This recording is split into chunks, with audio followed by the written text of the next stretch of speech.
تاریخ ابن ثاکر میں ہے کہ حضور صلی اللہ علیہ وآلہ وسلم سے 1000 سال پہلے یمن کا بادشاہ طبع اول حمیری تھا۔ ایک مرتبہ وہ اپنی سلطنت کے دورے پر نکلا۔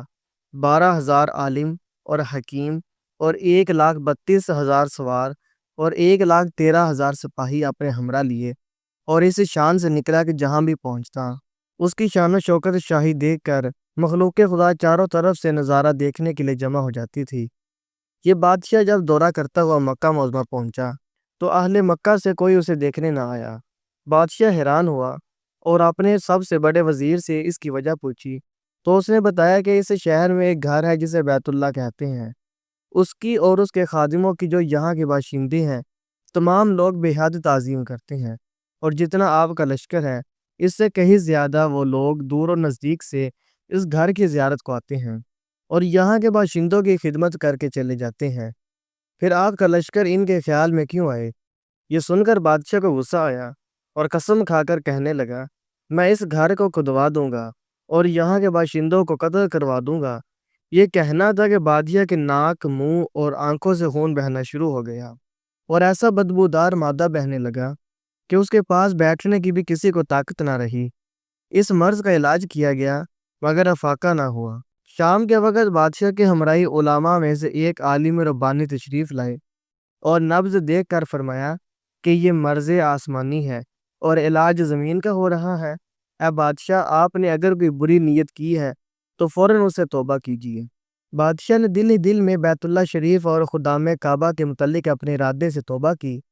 توبہ کرتے اس کا وہ خون اور مادہ بہنا بند ہو گیا، اور پھر صحت کی خوشی میں اس نے بیت اللہ شریف کو ریشمی غلاف چڑھایا اور شہر کے ہر باشندے کو 7 اشرفی اور 7 ریشمی جوڑے نظر کیے۔ پھر یہاں سے چل کر جب مدینہ منورہ پہنچا تو ہمراہی علماء نے جو کتب سماویہ کے عالم تھے وہاں کی مٹی کو سونگا اور کنکریوں کو دیکھا، اور نبی آخر الزمان صلی اللہ علیہ وآلہ وسلم کی ہجرت گاہ کی جو علامتیں انہوں نے پڑھی تھیں ان کے مطابق اس سرزمین کو پایا، تو باہم عہد کر لیا کہ ہم یہاں ہی مر جائیں گے مگر اس سرزمین کو نہ چھوڑیں گے۔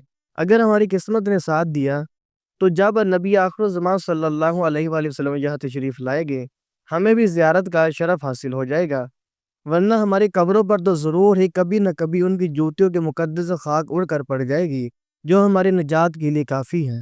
یہ سن کر بادشاہ نے ان عالموں کے واسطے 400 مکان بنوائے اور اس بڑے عالم ربانی کے مکان کے پاس حضور صلی اللہ علیہ وسلم کی خاطر 1-2 منزلہ عمدہ مکان تیار کرایا، اور وصیت کر دی کہ جب آپ تشریف لائے تو یہ مکان آپ صلی اللہ علیہ وسلم کی آرام گاہ ہوگی، اور ان 400 علماء کی کافی مالی امداد بھی کی اور کہا تم ہمیشہ یہیں رہو۔ اور پھر اس بڑے عالم ربانی کو ایک خط لکھ دیا اور کہا کہ میرا یہ خط اس نبی آخر الزمان صلی اللہ علیہ وآلہ وسلم کی خدمت اقدس میں پیش کر دینا، اور اگر زندگی بھر تمہیں حضور صلی اللہ علیہ وسلم کی زیارت کا موقع نہ ملے تو اپنی اولاد کو وصیت کر دینا کہ نسل بعد نسل میرا یہ خط محفوظ رکھے، حتیٰ کہ سرکار صلی اللہ علیہ وآلہ وسلم کی خدمت میں پیش کیا جائے۔ یہ کہہ کر بادشاہ وہاں سے چل دیا۔ وہ خط نبی کریم صلی اللہ علیہ وسلم کی خدمت میں 1000 سال بعد پیش ہوا۔ کیسے ہوا اور خط میں کیا لکھا تھا سنیے اور عظمت مصطفیٰ صلی اللہ علیہ وآلہ وسلم کا اعتراف فرمائیے۔ خط کا مضمون یہ تھا، کم ترین مخلوق طبع اول حمیری کی طرف سے شفیع المذنبین سید المرسلین محمد رسول اللہ صلی اللہ علیہ وآلہ وسلم، اما بعد۔ اے اللہ کے حبیب صلی اللہ علیہ وسلم، میں آپ پر ایمان لاتا ہوں اور جو کتاب آپ پر نازل ہوگی اس پر بھی ایمان لاتا ہوں، اور میں آپ کے دین پر ہوں۔ بس اگر مجھے آپ کی زیارت کا موقع مل گیا تو بہت اچھا اور میرے لیے غنیمت ہوگا، اور اگر میں آپ کی زیارت نہ کر سکا تو میری شفاعت فرمانا، اور قیامت کے روز مجھے فراموش نہ کرنا۔ میں آپ کی پہلی امت میں سے ہوں اور آپ کے ساتھ آپ کی آمد سے پہلے ہی بیعت کرتا ہوں۔ میں گواہی دیتا ہوں کہ اللہ ایک ہے اور آپ اس کے سچے رسول ہیں۔ شاہی یمن کا یہ خط نسل بعد نسل ان 400 علماء کے اندر ایک جان کی حیثیت سے محفوظ چلا آیا، یہاں تک کہ 1000 سال عرصہ گزر گیا۔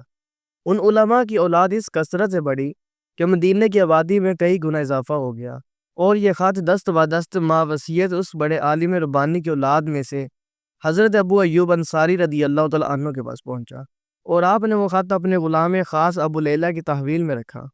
اور جب حضور صلی اللہ علیہ وآلہ وسلم مکہ معظمہ سے ہجرت فرما کر مدینہ منورہ پہنچے اور مدینہ منورہ کی الوداعی گھاٹی سنیات کی گھاٹیوں سے آپ کی اونٹنی نمودار ہوئی، اور مدینہ کے خوش نصیب لوگ محبوب خدا کا استقبال کرنے کو جوک در جوک آ رہے تھے، اور کوئی اپنے مکانوں کو سجا رہا تھا تو کوئی گلیوں اور سڑکوں کو صاف کر رہا تھا، کوئی دعوت کا انتظام کر رہا تھا، اور سب یہی اصرار کر رہے تھے کہ حضور صلی اللہ علیہ وآلہ وسلم میرے گھر تشریف فرما ہو۔ حضور صلی اللہ علیہ وسلم نے فرمایا کہ میری اونٹنی کی نکیل چھوڑ دو، جس گھر میں یہ ٹھہرے گی اور بیٹھ جائے گی وہی میری قیامگاہ ہوگی۔ چنانچہ جو 2 منزلہ مکان شاہ یمن طوب اول حمیری نے حضور صلی اللہ علیہ وسلم کی خاطر بنوایا تھا، وہ اس وقت حضرت ابو ایوب انصاری رضی اللہ تعالیٰ عنہ کی تحویل میں تھا۔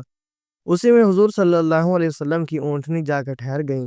لوگوں نے ابو لیلہ کو بھیجا کہ جاؤ حضور صلی اللہ علیہ وسلم کو شاہ یمن طوب اول حمیری کے خاطر دے آؤ۔